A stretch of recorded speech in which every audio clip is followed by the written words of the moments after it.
Olá, bem-vindos à nossa conversa de hoje. A gente vai mergulhar um pouco nos fundamentos do direito do trabalho aqui no Brasil. Isso aí. E para guiar a gente, vamos usar um material bem bacana, o direito do trabalho esquematizado. A ideia é descomplicar, né? Entender o que é esse ramo do direito, quais são os pilares, de onde vêm as regras. Exatamente. Vamos focar na estrutura básica.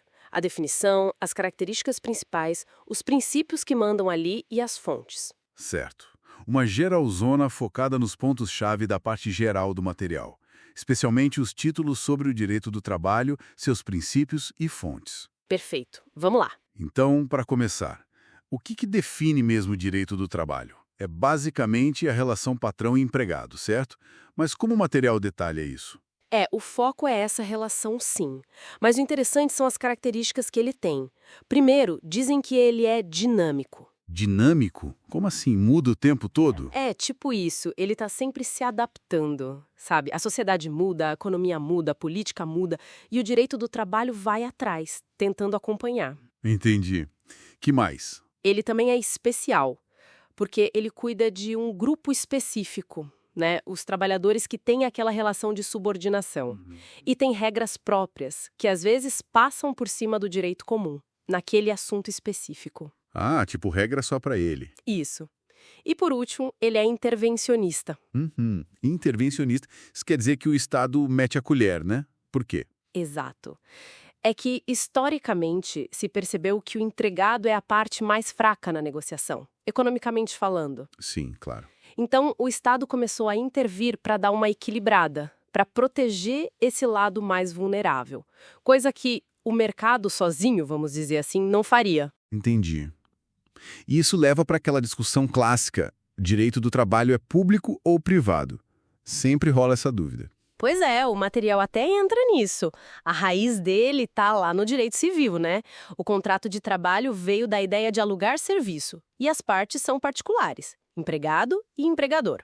Certo. Mas aí tem um monte de regra que é de ordem pública, obrigatória, que não dá para abrir mão, justamente para proteger. Ah, então é público. Não exatamente. O direito civil também tem regras assim, tipo o direito de família. Então, o pessoal costuma dizer que, apesar dessa intervenção forte do Estado e das regras obrigatórias, a essência do contrato, da relação em si, continua sendo de direito privado. Entendi. A Constituição de 88 até deu uma força, né? Mas não mudou essa natureza. Isso reforçou a importância social e tal, mas a base continua privada. Ok. E se ele é intervencionista para proteger, imagino que isso apareça forte nos princípios. Qual é o principal? Ah, sem dúvida nenhuma. É o princípio protetor. Esse é a espinha dorsal de tudo. Protetor. Protege quem? O trabalhador. Exatamente. A ideia toda por trás dele é amparar o trabalhador, que é considerado hipossuficiente. O quê? Hipossuficiente é o termo técnico para dizer que ele é a parte mais fraca economicamente na relação, né? Ah, tá. O lado mais vulnerável. Isso. Então, o princípio protetor busca criar uma igualdade que não existe na prática, dando uma vantagem jurídica para o trabalhador para compensar essa desvantagem econômica. Faz todo sentido. Mas e a reforma trabalhista de 2017? Mexeu muito nisso aí, que se falou tanto dela? Opa, mexeu sim. E esse é um ponto bem interessante que o material aborda. A Lei 13.467, a da reforma, ela não acabou com o princípio protetor, claro que não. Ufa. Mas ela deu uma relativizada, sabe? Em algumas situações, aquela proteção super intensa foi um pouco ajustada. Talvez para buscar mais flexibilidade nas negociações, algo assim. Então o princípio existe, mas a aplicação dele pode ter mudado um pouco dependendo do caso? Exatamente. Continua sendo um pilar, mas a reforma colocou ali uma tensão maior entre proteger e flexibilizar. É um equilíbrio que está sendo buscado agora, na prática. Entendido. Bom, se o princípio guia foi ajustado, vamos pensar nas regras práticas. De onde elas vêm? Quais vão as fontes? As fontes são muitas. A gente fala em pluralidade de fontes. Lá no topo, claro, a Constituição Federal. Certo. Abaixo vem as leis. A principal é a CLT, a Consolidação das Leis do Trabalho, que todo mundo conhece. Sim. Mas tem mais.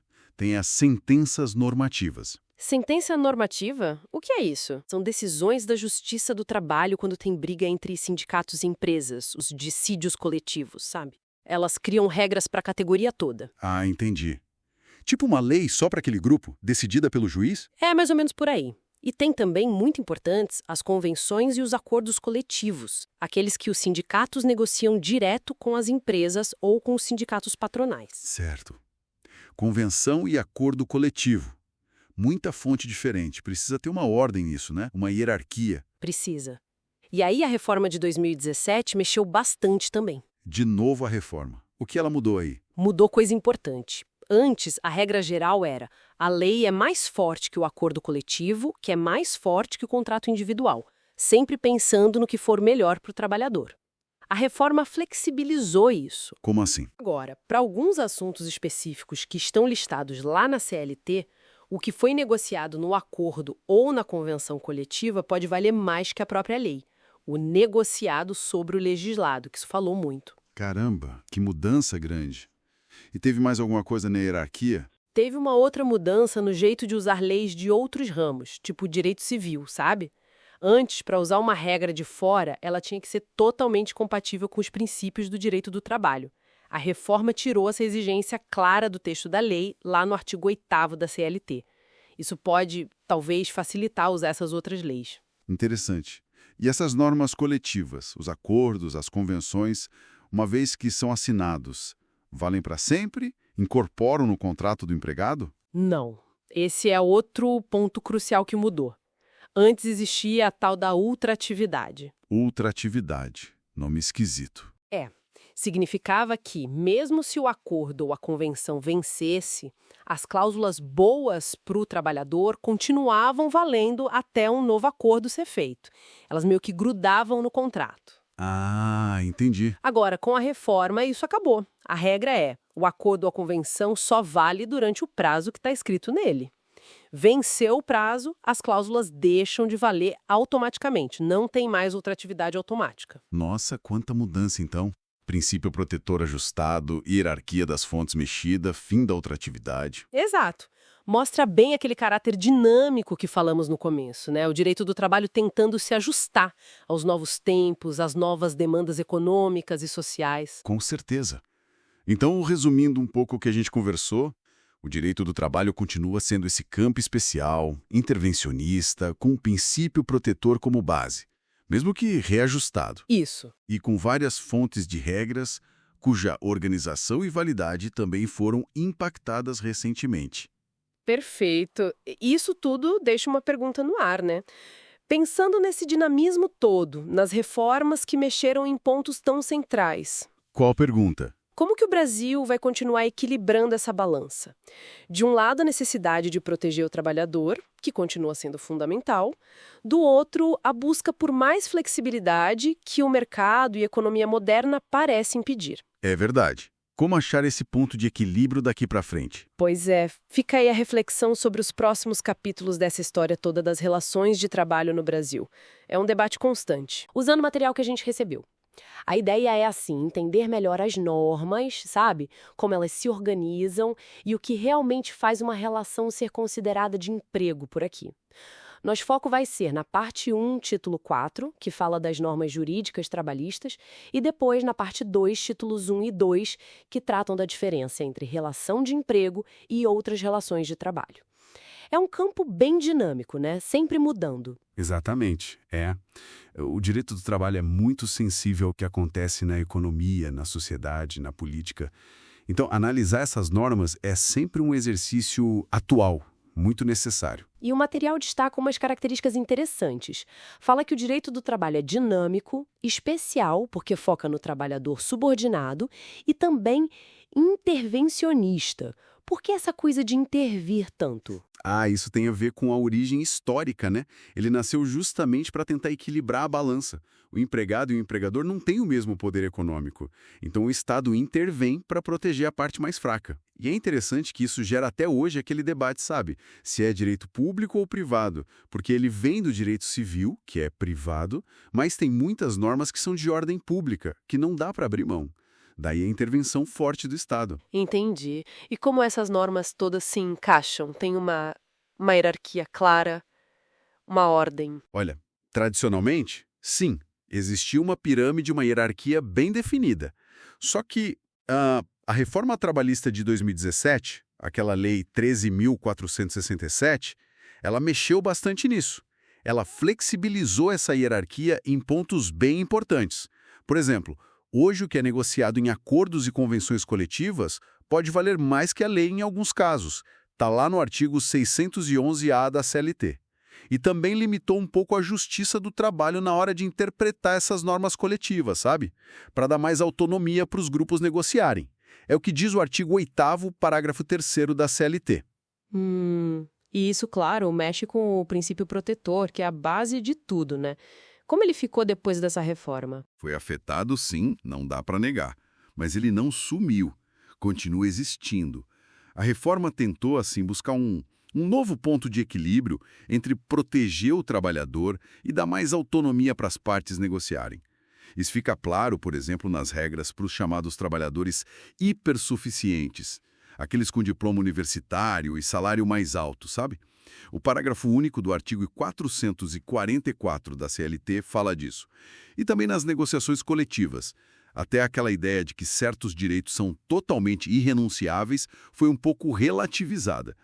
Hoje se permite fazer acordos para quitar verbas, tipo depois que o contrato acaba, ou com aquele termo de quitação anual do artigo 507b. Entendida. Agora, mudando um pouco o foco, indo para a parte 2 do material, o que ele diz que é essencial para definir uma relação de emprego? Quais são os ingredientes, digamos assim? Boa pergunta. A definição, tanto na CLT, ali nos artigos 2º e 3º, quanto para o pessoal que estuda o tema, a doutrina, se baseia na presença de 5 elementos juntos. Tem que ter todos eles. Primeiro, tem que ser uma pessoa física trabalhando. Segundo, tem que ter pessoalidade. O que é isso? A pessoa não pode ficar mandando outra no lugar dela para fazer o serviço. Tem que ser ela mesma. Terceiro, não eventualidade. Ou seja, o trabalho não pode ser esporádico, tem que ter uma continuidade, uma rotina. Quarto, onerosidade, que é o pagamento de salário, né? O trabalho não é de graça. E o quinto, que é talvez o mais discutido, o crucial, a subordinação jurídica. Certo.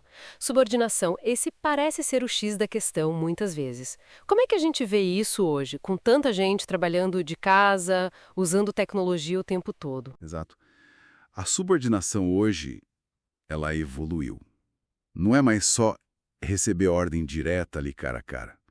A própria lei já se atualizou. O artigo 6º da CLT, no parágrafo único, diz que controlar, comandar, supervisionar por meios telemáticos, tipo computador, celular, vale o mesmo que o controle pessoal, direto. E tem também uma noção mais ampla, que é a de subordinação estrutural. Não é só receber ordens, mas estar inserido na estrutura da empresa, na dinâmica do negócio, nos objetivos do empregador, entende? E tem a alteridade também, que anda junto. É a ideia de que quem assume os riscos do negócio é o empregador, não o empregado. Então, peraí. Se faltar um desses 5 elementos, aí não é emprego. Exatamente. Se faltar qualquer um deles, pessoa física, pessoalidade, não eventualidade, onerosidade ou a subordinação, aí a gente não tem uma relação de emprego. O que a gente tem são outras formas de relação de trabalho. O material até cita exemplos, né? O estágio, por exemplo, tem uma lei própria com regras bem específicas. E atenção, se desvirtuar um estágio, aí pode virar emprego sim. Tem também o trabalho autônomo, o trabalho por empreitada, o trabalho temporário, que também tem lei específica. Cada um com suas características. E a diferença principal para a relação de emprego é justamente a ausência de um ou mais daqueles 5 requisitos. Faz sentido. Então, resumindo um pouco o que a gente conversou, as leis trabalhistas têm essa função de proteger, mas ao mesmo tempo elas se adaptam, são flexíveis, e a linha que separa o emprego de outras formas de trabalho está na combinação daqueles 5 pontos, com destaque para a subordinação, que também não é algo fixo, né? Evolui com o tempo. Perfeito. E isso, como o próprio material sugere, levanta uma questão bem importante para a gente pensar. Essa tensão que sempre existe. Proteger o trabalhador, dar liberdade para as partes negociarem e, ao mesmo tempo, considerar a realidade econômica. Com essas novas formas de trabalho aparecendo, tipo motorista de aplicativo, entregador, e com as leis mudando, como é que o direito vai continuar distinguindo e regulando tudo isso? O desafio é garantir direitos sem engessar demais a economia, sem impedir que o trabalho aconteça. Fica aí a reflexão, né? Como essas classificações vão se adaptar ao futuro do trabalho. A ideia é desvendar 3 pontos principais, né? Quem são as partes envolvidas, como funciona o acordo entre elas, o contrato, e como o tempo de trabalho é visto pela lei. Parece bem completo o material. Exatamente. Vamos dar uma olhada nesses conceitos. Empregado, empregador.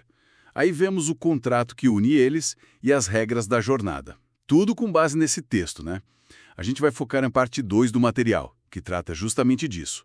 Sujeitos, contrato e duração do trabalho. Certo. Então, começando pelos sujeitos.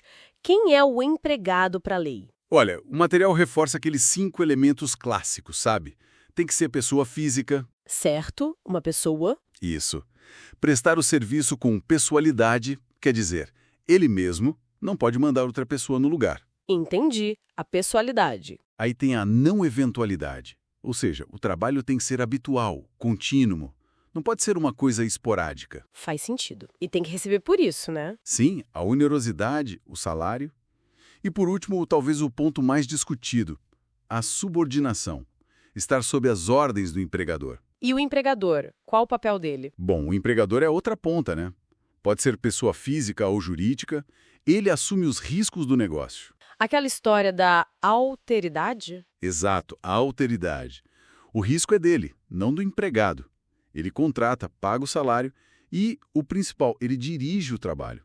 Ele dá as ordens. E sobre a subordinação, um ponto interessante que o material traz é como ela se atualizou. O controle por meios digitais, tipo computador, celular, no home office. Ah, sim. Também configura subordinação jurídica. Está lá no artigo 6º da CLT. Equipara o controle direto, presencial. Interessante como a lei tenta acompanhar a tecnologia, né? Mas essa vigilância digital constante, isso não gera outras discussões, tipo privacidade? Mesmo sendo subordinação para a lei? Ah, com certeza levanta. É um debate quente, sabe? Onde termina um controle do trabalho e onde começa a invasão de privacidade. Mas para fins de definir se é emprego ou não, o controle digital conta sim. O material também menciona umas diferenças, né? Tipo, trabalhador doméstico. Sim, vi isso. Qual a diferença principal? O doméstico trabalha para pessoa ou família, no ambiente residencial. E o empregador não pode ter lucro com essa atividade. Tem lei própria, a LC 150. Ah, tá. Sem fim lucrativo para o patrão. Isso. E tem o rural também, que trabalha para o empregador rural, geralmente em fazenda, sítio. Lei específica também, a 5889. Mas a base, aqueles 5 requisitos, geralmente está lá. Entendido. E como essa relação toda vira um contrato de trabalho? Como ele funciona? Então, o contrato de trabalho, segundo as fontes, é um acordo. Pode ser escrito, falado ou até tácito. Tácito? Como assim tácito? É, tipo, sem um papel formal, sabe? Se na prática a relação existe com todas aquelas características, pessoalidade, habitualidade, salário, subordinação, a lei considera que existe um contrato, mesmo que não tenham combinado nada por escrito. É o que vale na realidade. Nossa, isso é importante. E a natureza dele? É público, privado? Ele é classificado como de direito privado. A origem dele vem lá do direito civil, da locação de serviços. Mas atenção, ele é cheio de regras de ordem pública. Ordem pública quer dizer que não dá para combinar qualquer coisa. Exatamente. Mesmo sendo um acordo entre particulares, tem muita coisa que a lei não deixa mexer, para diminuir a proteção do trabalhador, que é visto como a parte mais fraca, né? O hipossuficiente. Tipo o quê, por exemplo? Por exemplo, tem o princípio da inalterabilidade contratual lesiva. O empregador não pode, por conta própria, mudar o contrato para prejudicar o empregado. Ah, não pode piorar as condições do nada. Isso. Claro que o empregador tem um certo poder de fazer ajustes, o jus variandi, tipo mudar uma função, um horário, mas tem limites. Não pode ser algo que prejudique muito ou altere a essência do que foi combinado. E esse contrato pode ser pausado? Ficar em espera? Pode sim. O material fala da interrupção e da suspensão. Na interrupção, o contrato continua valendo, o salário é pago. Pensa nas férias, por exemplo. Certo, férias é interrupção. E na suspensão, aí as obrigações principais param. O empregado não trabalha, o empregador não paga salário e esse tempo não conta para quase nada. Um exemplo clássico é o afastamento por doença depois do 15º dia, que vai para o INSS, ou o serviço militar. Entendi a diferença. Interrupção continua contando, suspensão para tudo temporariamente. Basicamente isso. Essas regras do contrato levam a gente para a questão do tempo, né? Como a lei vê a jornada de trabalho. Bom, a jornada é o tempo que o empregado está trabalhando no dia. O conceito-chave que as fontes destacam e que a CLT usa é o de tempo à disposição do empregador. Tempo à disposição.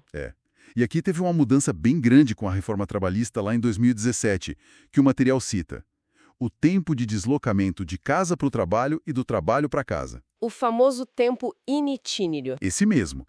Ele deixou de ser considerado tempo à disposição via de regra. Mesmo que a empresa dê o transporte, esse tempo de ir e vir não conta mais na jornada. Está lá no artigo 58, parágrafo 2º da CLT.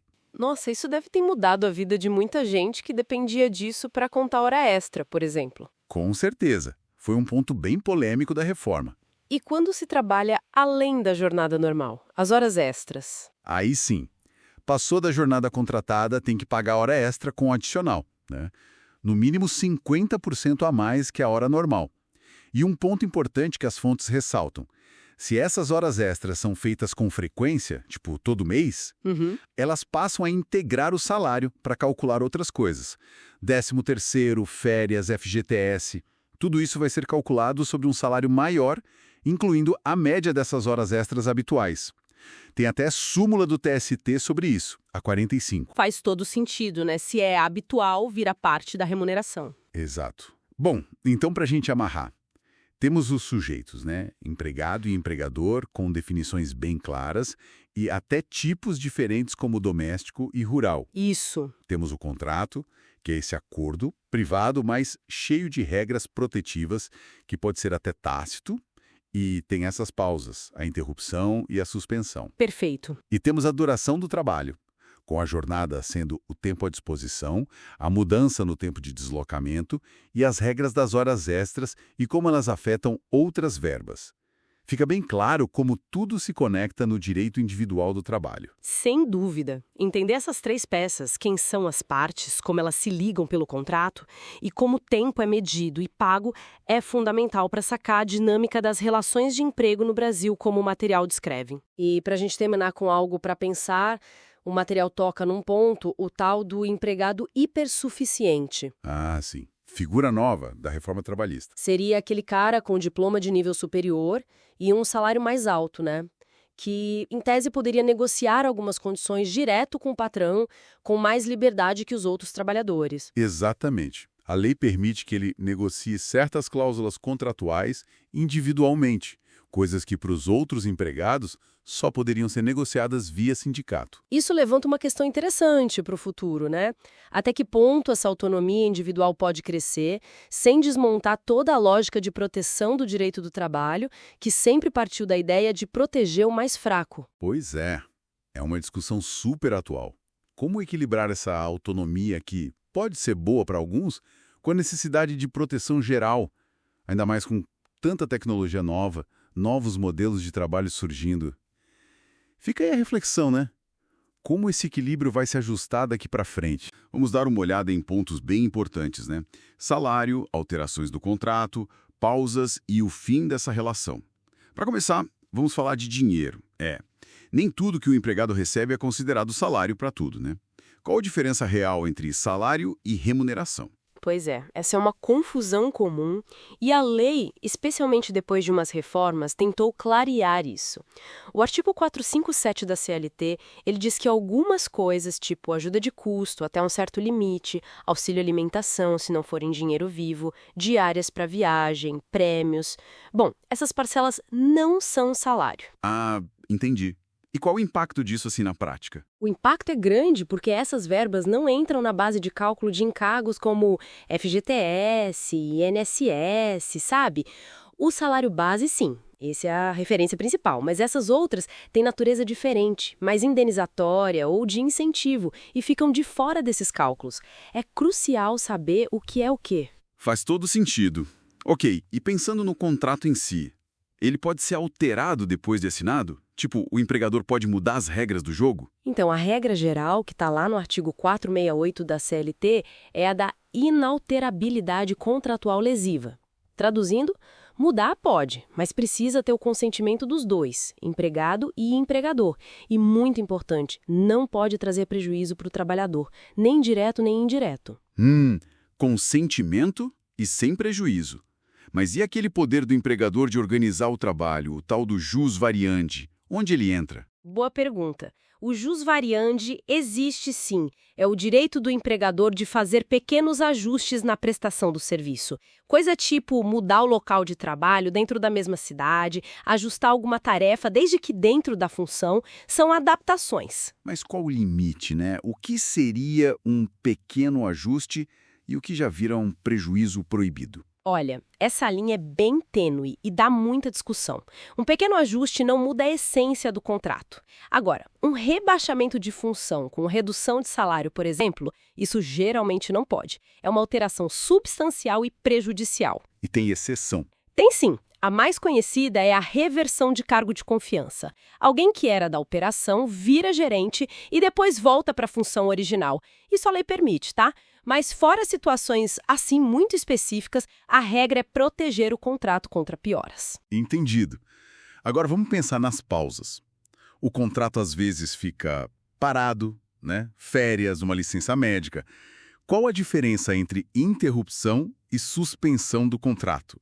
Parece parecido, mas não é, né? Não é mesmo, e a diferença é chave. Pensa assim, na interrupção, o empregado não trabalha, mas é como se o contrato continuasse ativo nos pontos principais. O tempo conta para tudo, férias, 13º salário e, fundamental, o salário é pago. Férias é o exemplo clássico. Outros são as licenças pagas do artigo 473, tipo casamento, falecimento de parente. Ah, ok. Na interrupção, o tempo corre e o dinheiro entra. E na suspensão? Na suspensão, a coisa muda de figura. Geralmente, as obrigações principais param. Não tem trabalho e, via de regra, não tem salário pago pela empresa. E esse período não conta como tempo de serviço para a maioria dos efeitos. Sem trabalho, sem salário e o tempo não conta. Que exemplos se encaixam aí? Uma suspensão disciplinar, por uma falta cometida, por exemplo.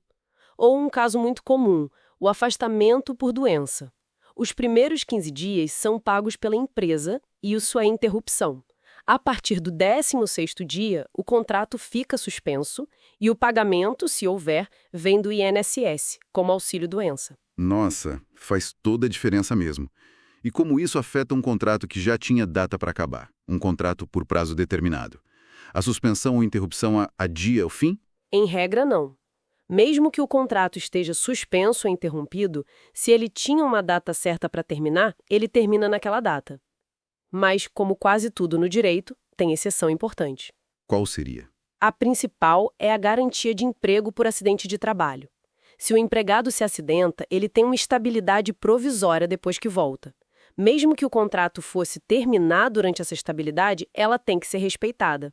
Isso está na lei da Previdência e tem súmula do TST confirmando. Entendi. Proteções específicas prevalecem. Bom, e aí chegamos ao fim da linha. O término do contrato de trabalho. Quais são as formas mais comuns para isso acontecer? Basicamente, a gente pode pensar em algumas situações principais. Primeiro, quando parte do empregado. É o pedido de demissão. Ele decide sair. Certo. Depois, quando parte do empregador. Aí tem duas formas principais. A dispensa sem justa causa, que é quando a empresa decide desligar sem que o empregado tenha cometido falta grave. Essa que gera mais verbas rescisórias para o trabalhador. A mais cara para a empresa, digamos. Exato. E tem a dispensa por justa causa. Essa acontece quando o empregado comete uma falta grave, daquelas listadas no artigo 482 da CLT, tipo indisciplina, insubordinação, abandono abandonar o emprego, ato de improbidade. Nesse caso, as verbas rescisórias são bem menores. E tem mais alguma forma comum? Tem uma bem interessante, que é a rescisão indireta.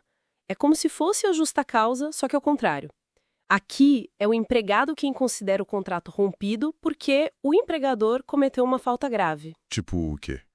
Por exemplo, não pagar salários em dia, exigir serviços muito além da capacidade do empregado, não cumprir obrigações importantes do contrato, tratar com rigor excessivo. O artigo 483 lista as hipóteses. Se isso acontece, o empregado pode demitir o empregador e ainda recebe as verbas como se fosse uma dispensa sem justa causa. Uau, então o fim do contrato pode vir de vários lados e os motivos mudam tudo, né? Em termos de direitos e deveres. Bom, demos uma passada então pelas complexidades do salário, o que pode e o que não pode mudar no contrato, o que acontece quando ele pausa e como ele pode terminar.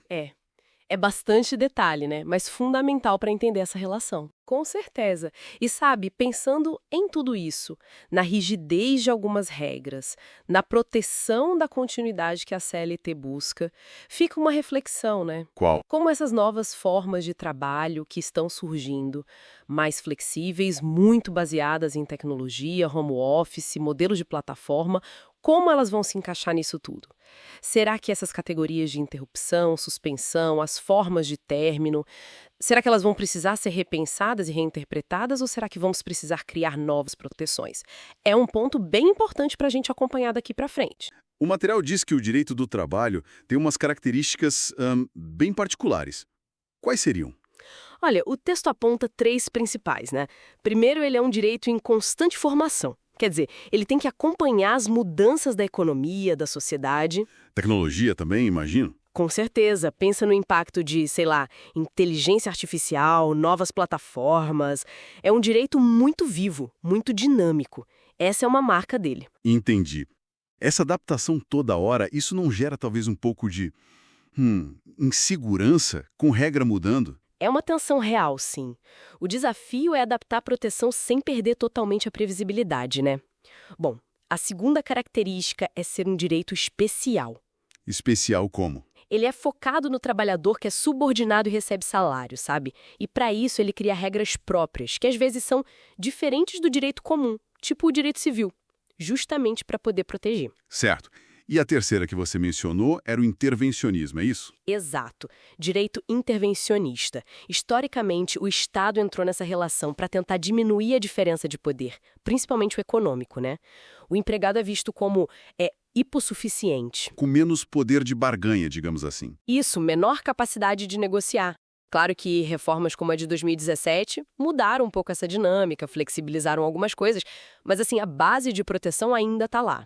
E essa ideia de hipossuficiência leva direto para o princípio protetor, que é super famoso nesse ramo, né?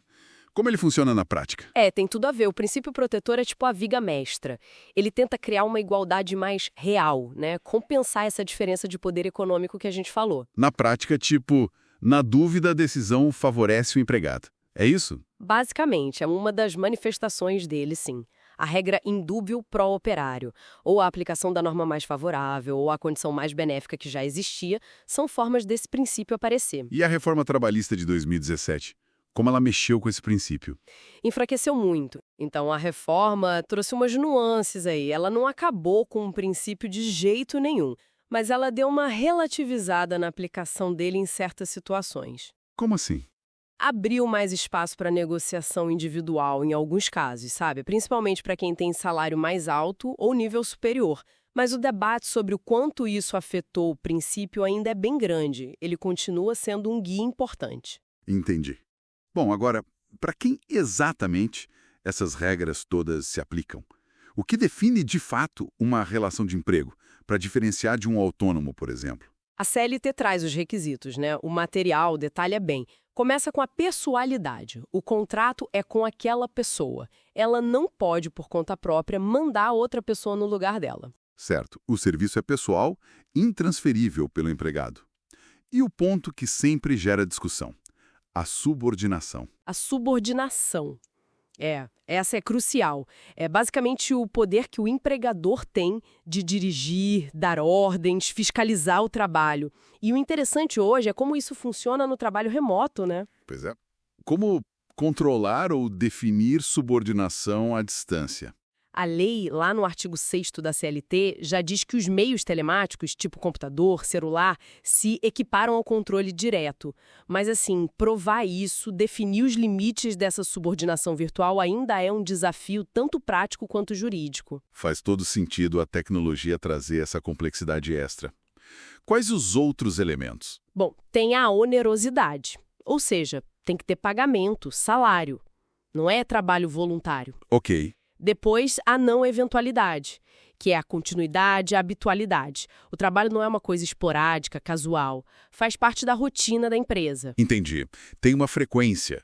E por último, você mencionou a alteridade. O que é isso? Alteridade, essa é importante. Significa que o trabalho é feito por conta de outra pessoa, por conta alheia. Os riscos do negócio, quem assume é o empregador, não o empregado. Tipo, se a empresa tiver prejuízo, o salário do empregado está garantido, em regra. Exatamente. O risco é do patrão. O empregado não participa dos prejuízos, assim como, em regra, não participa diretamente dos lucros extraordinários, né? Ele recebe o salário combinado. Isso diferencia muito do autônomo que trabalha por conta própria e assume os riscos do próprio negócio. Perfeito. Então vamos recapitular rapidinho.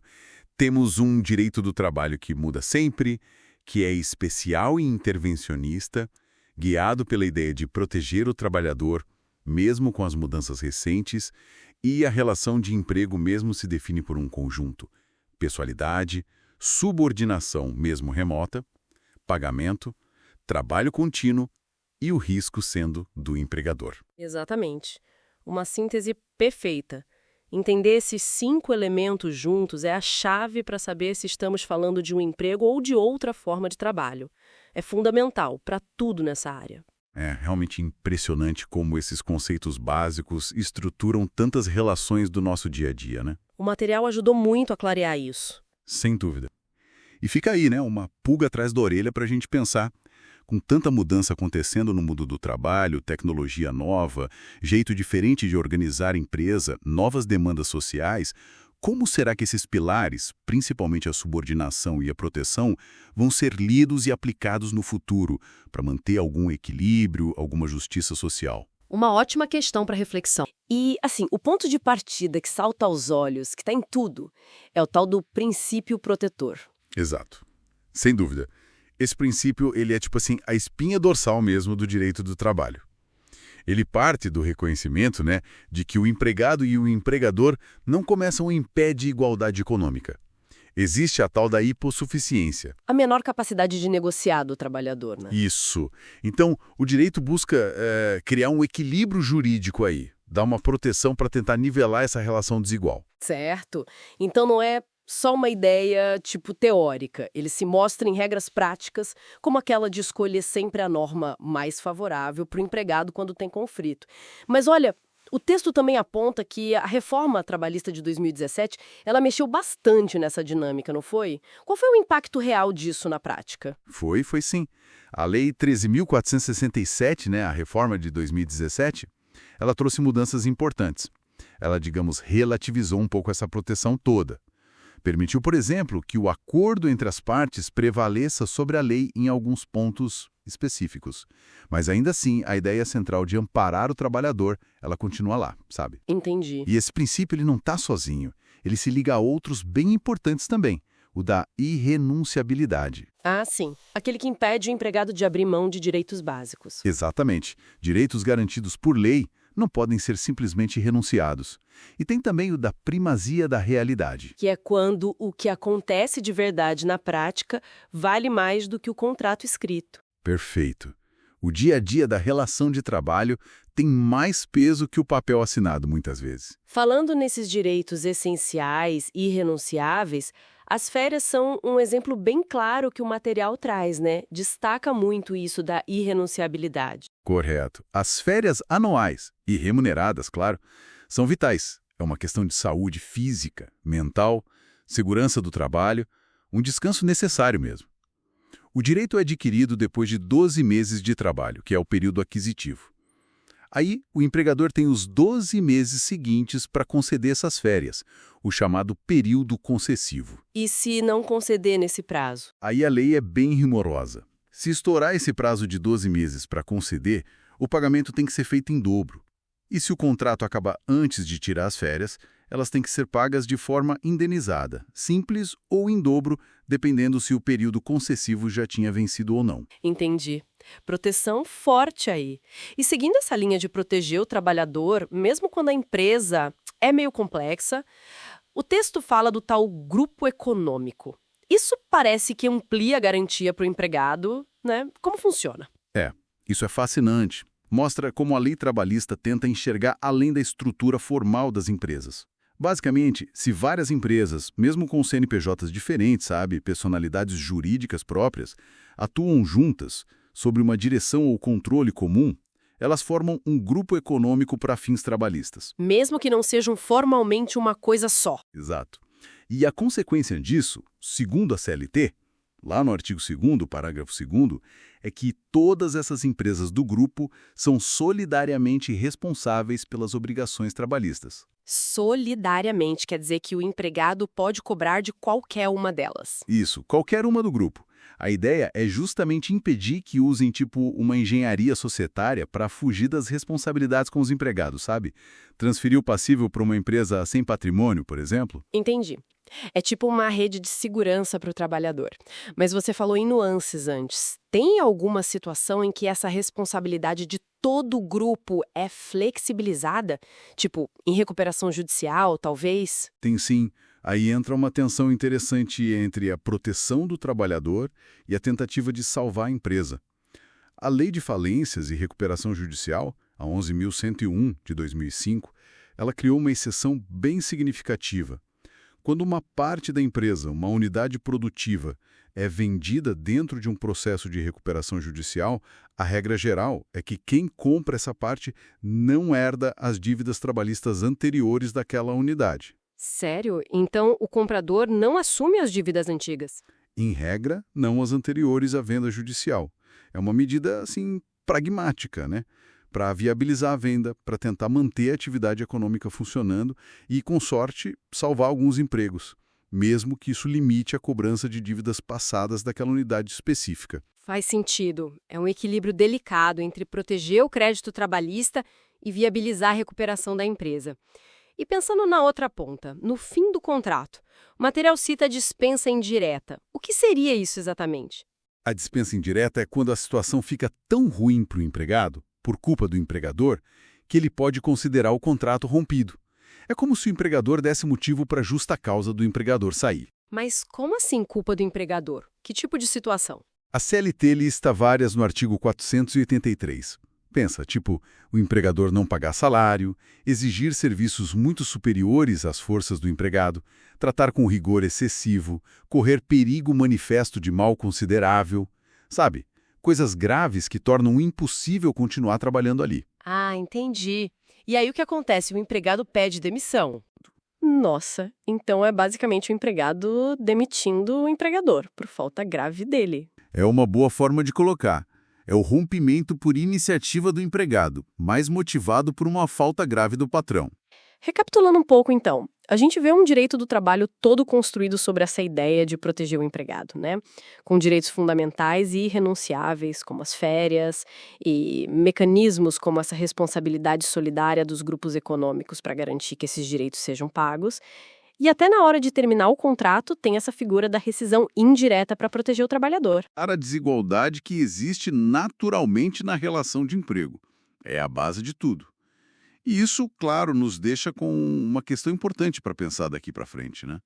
Algo que o próprio texto menciona de leve quando equipara o teletrabalho ao presencial para fins de subordinação, ali no artigo 6º. Que seria? Como é que essas estruturas todas, esses princípios tradicionais de proteção, vão se adaptar ou como eles vão precisar ser repensados diante das novas formas de trabalho que estão surgindo? Penso no crescimento enorme do trabalho por plataformas digitais, outras formas de contratação mais flexíveis. Tudo isso desafia aqueles conceitos clássicos de empregado, empregador, subordinação, né? Como garantir proteção nesse novo cenário? Fica aí a reflexão.